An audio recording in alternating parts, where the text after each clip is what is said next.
Graça e paz, amado irmão, bom dia, nessa presença tão bela do nosso Senhor e Salvador Jesus Cristo. Temos o privilégio de estar meditando nesse texto extraordinário do livro de Malaquias, no capítulo 2. Abra, por favor, sua Bíblia. Nós vimos e temos analisado nesse devocional, no livro de Malaquias, as características de alguém, de uma nação ou de uma pessoa que perderam o amor a Deus. E começamos a ver desde o vídeo passado como isso afeta a família. E agora o texto continua, o versículo 13 do capítulo 2 até o versículo 16.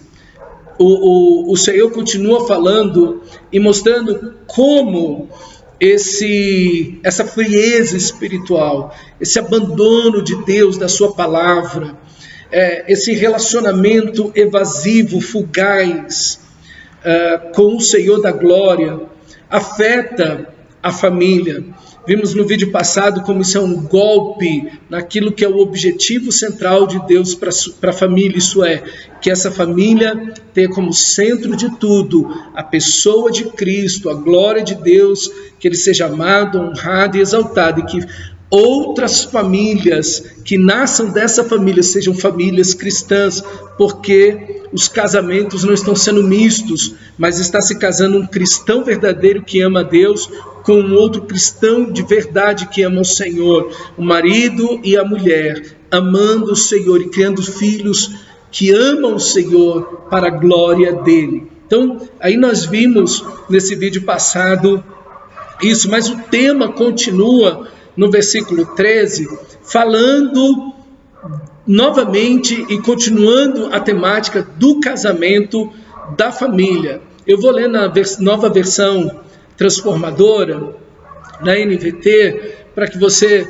possa acompanhar comigo. É uma versão um pouco mais clara, acho que fica um pouco mais fácil da gente compreender aqui esse texto, que às vezes fica um pouco difícil, como eu expliquei no outro vídeo. Às vezes, quando você tem alguma dificuldade, procura outra tradução para você ler e aquilo talvez fique um pouco mais claro para você. Versículo 13, capítulo 2 de Malaquias, versículo 13. Há outra coisa que vocês fazem, além daquela de casamentos mistos, há outra coisa que vocês fazem. Cobrem o altar do Senhor de lágrimas, choram e gemem, porque Ele não dá atenção às suas ofertas, nem as aceita com prazer. E ainda perguntam, por quê? Porque o Senhor foi testemunha dos votos que você e sua esposa fizeram quando jovens. Mas você foi infiel, embora ela tenha continuado a ser sua companheira, a esposa a qual você fez seus votos de casamento.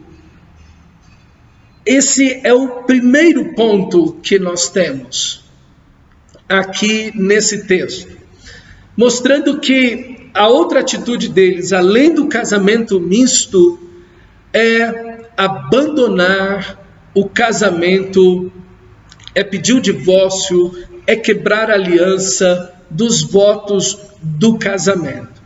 Então, veja, eu acho interessante aquilo que Pedro vai dizer, que se você não tratar bem sua esposa como um vaso mais frágil, as suas orações ficarão impedidas. Deus não vai ouvir você se você for grosseiro com a sua esposa. Ora, se Deus está dizendo que não vai ouvir você, que não vai ouvir suas orações, se você for grosseiro com a sua esposa, e eu acredito que é recíproco também, se a esposa for grosseira com o seu esposo, Deus tampouco a ouvirá. Você imagina se um homem trai a sua esposa, abandona a sua esposa, troca a sua esposa por outra? Como Deus vai ouvir? E é justamente isso que o texto está dizendo, vocês cobrem de lágrimas o altar do Senhor, choram e gemem, e Deus não dá atenção, não ouve e não dá atenção, e nem aceita com prazer as ofertas de vocês. Deus não pode aceitar um culto como esse. Deus não pode aceitar um culto de um traidor, de um adúltero, de um homem imoral, de uma mulher imoral. Deus não pode aceitar isso. Nós temos muito uma ideia que ela, infelizmente, ela vem muito do catolicismo mesmo, de que Deus aceita qualquer coisa, não importa o que você viva, não importa a vida que você leva, Deus vai aceitar você, Deus vai aceitar a esmola que você traz. Não, queridos, Deus é santo. Deus criou o casamento foi a última obra da criação. Ele cria Adão trabalha, Adão dá nome aos animais. Deus, ele vê a necessidade de uma companheira, de alguém igual a ele. Deus o faz dormir, cria a mulher, apresenta essa mulher a ele, e diz: essa é ossos dos meus ossos e carne da minha carne. E ali então é celebrado o casamento, é a cereja do bolo da criação. A união mais bela, mais íntima, mais alegre, mais feliz na criação, o homem e a mulher, que estão vivendo juntos em Deus para a glória dele. Como Deus vai abençoar, vai ouvir, vai aceitar a vida, a situação de uma pessoa assim? Impossível, impossível. Então, quando a frieza espiritual entra na vida de uma pessoa, quando a pessoa perde o amor a Deus, não apenas o culto, a oração, a nossa fidelidade a Deus no serviço, nossos dízimos, ofertas, enfim, mas a nossa família também é afetada. Nossa família é afetada. Casamentos mistos, quebrando a aliança do casamento. Veja, é inaceitável, porque Deus, Ele é testemunha dos votos que você e sua esposa fizeram.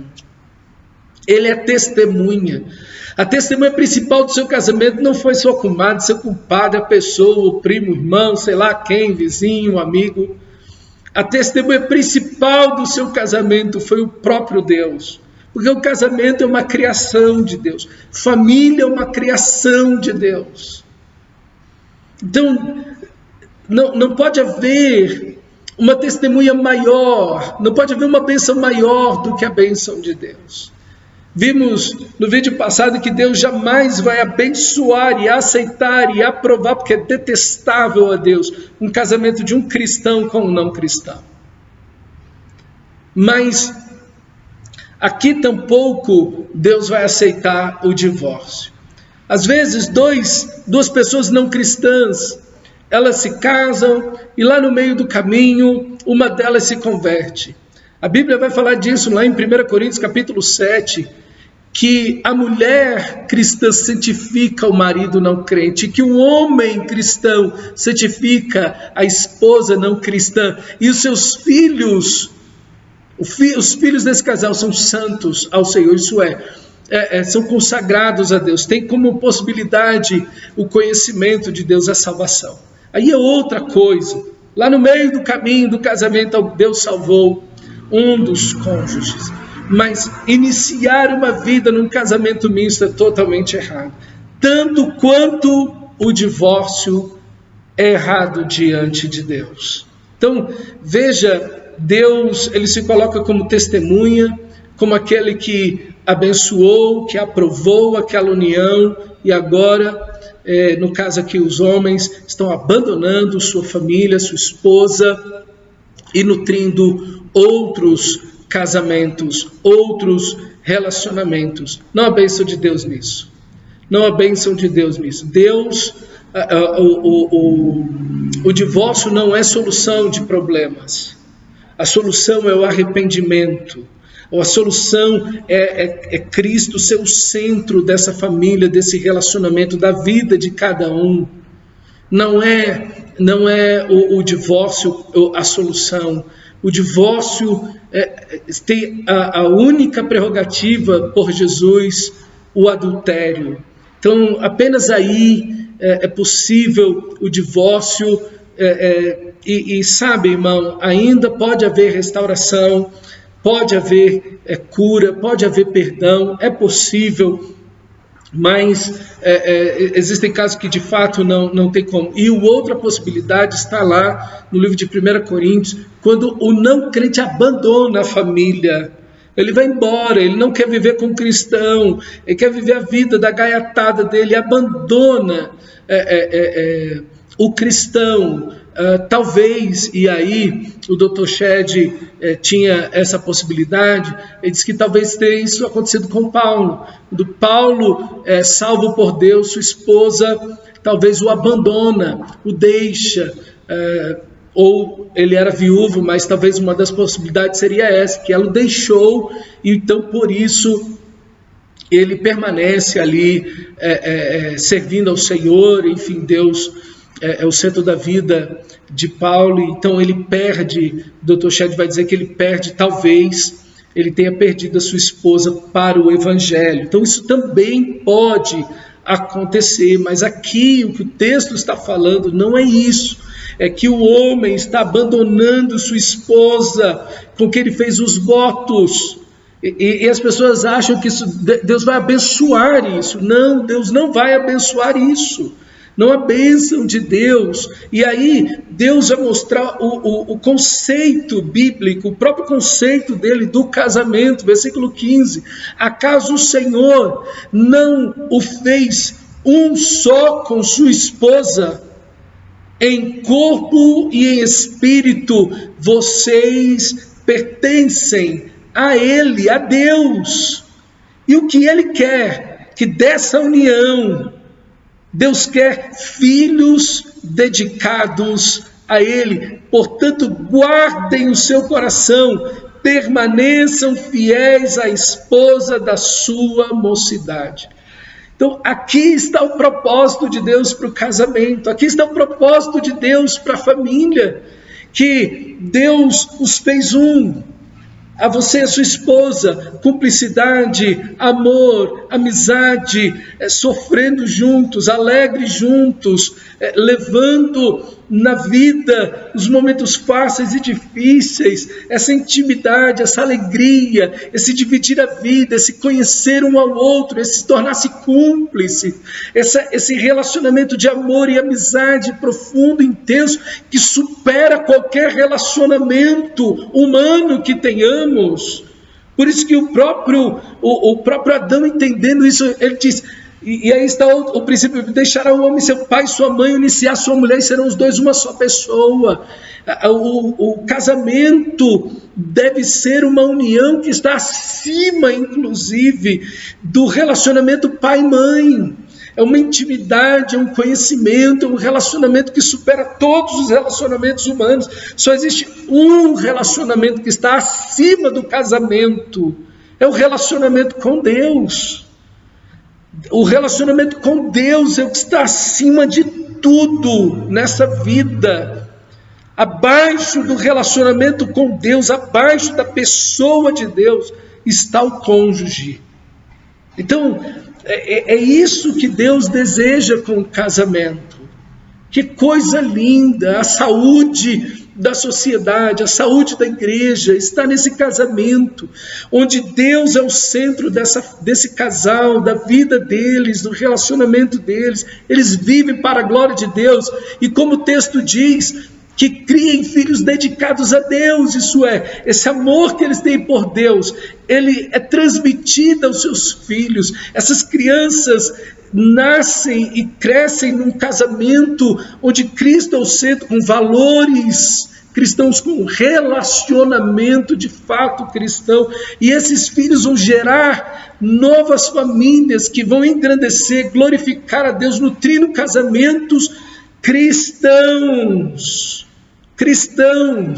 onde outros filhos serão gerados para a glória de Deus. E assim, Deus é engrandecido, conhecido, e o conhecimento de Deus passa de uma geração para outra, como o texto diz, que aquele que ama o Senhor, que serve ao Senhor, lá nos 10 mandamentos, que adora apenas o Senhor, é abençoado até 1000 gerações. Todas as gerações são abençoadas aí, por causa dessa multiplicação do conhecimento da glória de Deus que vem através da família. É isso que é família, é isso que Deus... Isso é família cristã, meu irmão. Família cristã não é simplesmente uma família que vem uma vez por mês ou 2 vezes por mês para a igreja.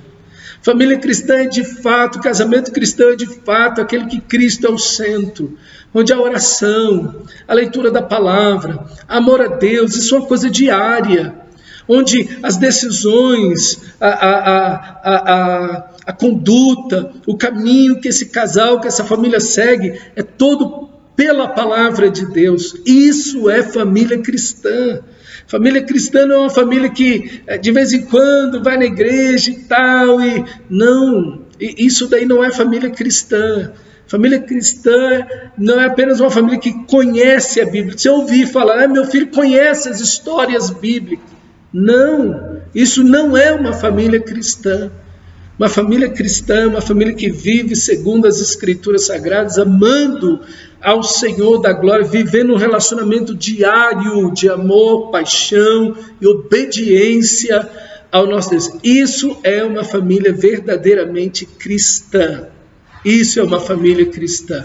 Então, esse é o objetivo de Deus com essa família. E Deus os fez um só, em espírito e em corpo, com Ele, para pertencerem a Ele. Esse casal pertence ao Senhor, essa família pertence ao Senhor, em corpo, em espírito, em tudo que essa família é e vive. Eles pertencem ao Senhor e criam filhos, e tem filhos que pertencem, dedicados ao Senhor. Então guarde o seu coração.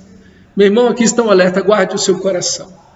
Guarde seu coração da imoralidade, guarde seu coração dos elogios, que vem da mulher, que vem do homem. Guarde seus olhos, daquilo que você está vendo e ouvindo na internet. Guarde seu coração dos conselhos que você ouve dos amigos, entre aspas, dos parentes. Guarde o seu coração da frieza espiritual. Se o seu casamento vai bem, se o seu relacionamento com Deus vai bem. Guarde o seu coração em oração, na obediência da palavra. Quando o seu amor por Deus está inflamado, encendido, seu amor pela sua esposa, pelo seu esposo também. Mas quando o seu amor por Deus esfria, o seu amor pela sua esposa, pelo seu esposo também. E aí a grama do vizinho vai ficar mais verde. E você vai abrir mão do seu cônjuge, da sua família, para ficar com a outra, com o outro, achando que a sua felicidade se encontra nisso, em aproveitar a vida com outra pessoa. Oh, meu irmão, não há bênção de Deus nisso. Deus abomina isso, Deus odeia. Deus odeia o divórcio, o Deus de amor, o Deus de toda graça, o Deus de amor, odeia o divórcio. No primeiro texto que vimos no vídeo passado, Deus detesta casamentos mistos. Um cristão casado com um não cristão, Deus detesta isso. O texto nos afirma. E agora o texto vai dizer no versículo 16: pois eu odeio o divórcio, diz o Senhor, o Deus de Israel. Eu odeio o divórcio. Deus não tolera, Deus não entende, Deus não aceita. Não adianta a sua argumentação, não adianta nada. Deus odeia o divórcio. Vai converter sua vida a Deus. Volte seu coração a Deus. Pastor, perdi o amor por essa mulher. Pastor, perdi o amor por esse homem. Nosso casamento está todo escangalhado, está todo quebrado. Voltem-se, humilhem-se diante de Deus. Peçam perdão ao Senhor. Arrependam-se diante de Deus. Voltem-se para Ele, depois voltem-se um para o outro. Deus vai restaurar o casamento de vocês. Deus é poderoso para isso. Não adianta você simplesmente tentar, não, eu vou fazer uma viagem extraordinária, porque isso vai restaurar nosso casamento, vai gastar dinheiro à toa e vai se endividar. Seu casamento é restaurado quando a sua vida espiritual é restaurada. Quando a vida espiritual desse casal que se volta para Deus de fato, em arrependimento e quebrantamento, e faz de Deus o primeiro e o único de sua vida e ama-o de todo o coração, assim eles passam a amar um ao outro de forma extraordinária, porque Deus odeia o divórcio. Odeia o divórcio. Divorciar-se da sua esposa é cobri-la de crueldade, é maldade. O adultério é maldade, é crueldade, é covardia. Não é coisa de homem, não é coisa de mulher. É alguém desonesto, é alguém maldoso, é maldade, é cobrir o cônjuge de crueldade, é ser cruel. Aquilo que o mundo acha legal, aquilo que o mundo vende nas novelas, nos filmes, nas músicas, que música, essas músicas aí que nós temos hoje em dia, elas só cantam imoralidade. E essas músicas de sofrência, só isso, eu te deixei, você me abandonou, eu te traí, eu estou na cama do outro, e daí é uma miséria completa e total. Eu odeio, Deus odeia isso, Deus odeia isso. Isso para Deus é inaceitável. Então aqui nós precisamos corrigir a nossa vida, e novamente Deus vai dizer, terminando esse versículo 16, diz o Senhor dos Exércitos, portanto guardem o seu coração, não sejam infiéis. Novamente ele diz, guardem o seu coração. Então primeira coisa, guarde o seu coração, guarde o seu casamento em Deus, guarde o seu casamento em Deus. Pastor, nós não estamos muito bem, eu e minha esposa. Vão orar juntos, vão ler a Bíblia juntos, vão buscar a Deus juntos, vem pedir aconselhamento pastoral, enfim, voltem-se de todo o coração para Deus, guardem o coração de vocês em Cristo Jesus, o nosso Senhor, guardem o coração de vocês. Se você está sozinho nesse casamento, no sentido de você ser um cristão e o outro não, continue levando o seu casamento em oração. Continue, multiplique as orações do seu casamento. Continue clamando ao Senhor, nosso Deus, pelo seu casamento, pelos seus filhos. E ensinemos as nossas crianças, adolescentes e jovens. Isso, ensinemos as nossas crianças, adolescentes e jovens sobre casamento e família. Muito importante isso. Queridos, pesquisas mostram que as crianças, os pré-adolescentes de 9 anos, metade deles já viu pornografia na internet. 9 anos de idade, metade desses meninos e meninas, só menino não, meninos e meninas, metade deles já viu pornografia na internet. Metade com 9 anos. Esse número passa para 80% quando chega a 12 anos de idade. Então, a gente está achando que os filhos, não, meu filho é só um menino ou uma menina que brinca de boneca, de carrinho. Olha, não é bem assim. É hora de ensinarmos, e já passou da hora de ensinarmos sobre santidade, a importância da virgindade, de guardar-se meninos e meninas para um casamento, o perigo, o vício, a destruição da pornografia na internet. O vício de pornografia, né, é mais difícil de abandonar do que a cocaína. Então, nós precisamos guardar não apenas o nosso coração, mas guardar o coração dos nossos filhos. Ensinar, conversar, estar junto, ouvir, falar, dialogar, olhar nos olhos, amá-los, abraçá-los, beijá-los, que eles se sintam acolhidos, amados, protegidos dentro de casa, para que eles não saiam em busca do amor que não tem em casa, no relacionamento por aí.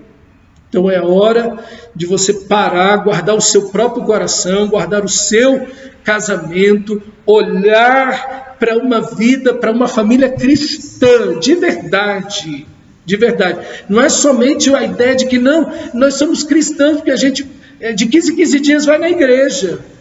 Não, meu irmão, se não é uma família cristã, não, eu sinto muito.